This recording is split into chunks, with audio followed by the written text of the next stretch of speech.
ನಮಸ್ಕಾರ ವೀಕ್ಷಕರೇ, ಇವತ್ತು ಒಂದು ಪುಟ್ಟ ಕತೆ ತಗೊಂಡು ಬಂದಿದ್ದೀನಿ. ಬದಲಾವಣೆಯ ಆರಂಭ.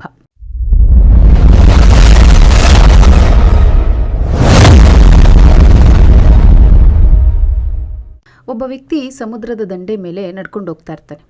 ಅಲೆಗಳ ಅಬ್ಬರಕ್ಕೆ ನೂರಾರು ನಕ್ಷತ್ರ ಮೀನುಗಳು ದಡಕ್ಕೆ ಬಂದು ಬಿದ್ದಿರ್ತವೆ. ಆ ವ್ಯಕ್ತಿ ಅದನ್ನು ನೋಡ್ತಾನೆ. ಅವು ಬಿಸಿಲಿಗೆ ಒದ್ದಾಡ್ತಾ ಸಾಯ್ತಾ ಇರ್ತವೆ. ಹೀಗೆ ದೂರದಲ್ಲಿ ಒಬ್ಬ ಬಾಲಕ ಆ ಮೀನುಗಳನ್ನು ಒಂದೊಂದಾಗಿ ಎತ್ತಿ ಮರಳಿ ಸಮುದ್ರಕ್ಕೆ ಹಾಕ್ತಿರ್ತಾನೆ. ಇದನ್ನು ನೋಡಿದ ಆ ವ್ಯಕ್ತಿ ಬಾಲಕನ ಹತ್ರ ಹೋಗಿ ಕೇಳ್ತಾನೆ, ನೋಡು ಮಗು, ಇಲ್ಲಿ ಸಾವಿರಾರು ಮೀನುಗಳಿವೆ. ನೀನು ಹೀಗೆ ಒಂದೊಂದಾಗಿ ಹಾಕುವುದರಿಂದ ಏನು ತಾನೇ ಬದಲಾವಣೆ ಆಗುತ್ತೆ? ನಿನ್ನ ಕೆಲಸ ವ್ಯರ್ಥ ಅನ್ನಿಸಲ್ವಾ ಅಂತ ಕೇಳ್ತಾನೆ. ಆಗ ಆ ಬಾಲಕ ಸುಮ್ಮನೆ ಬಾಗಿ ಮತ್ತೊಂದು ಮೀನನ್ನು ಎತ್ತಿ ಸಮುದ್ರಕ್ಕೆ ಎಸಿತಾನೆ. ನಂತರ ಆ ವ್ಯಕ್ತಿಯ ಕಡೆ ನೋಡಿ ನಗುತ್ತಾ ಹೇಳ್ತಾನೆ, ಈ ಒಂದು ಮೀನಿನ ಜೀವನದಲ್ಲಿ ಅಂತೂ ದೊಡ್ಡ ಬದಲಾವಣೆ ಆಯ್ತಲ್ವಾ ಅಂತ ಕೇಳ್ತಾನೆ. ಅಂದರೆ ಜಗತ್ತನ್ನು ಬದಲಾಯಿಸೋಕೆ ನಾವು ದೊಡ್ಡ ಕೆಲಸವನ್ನೇ ಮಾಡಬೇಕಂತೇನಿಲ್ಲ.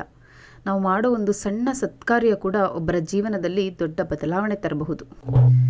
ಈ ಕತೆ ನಿಮಗೆ ಹೇಗನ್ನಿಸ್ತು ಅಂತ ಕಮೆಂಟ್ ಬಾಕ್ಸ್ನಲ್ಲಿ ತಿಳಿಸಿ. ಧನ್ಯವಾದಗಳು. ಶುಭವಾಗಲಿ.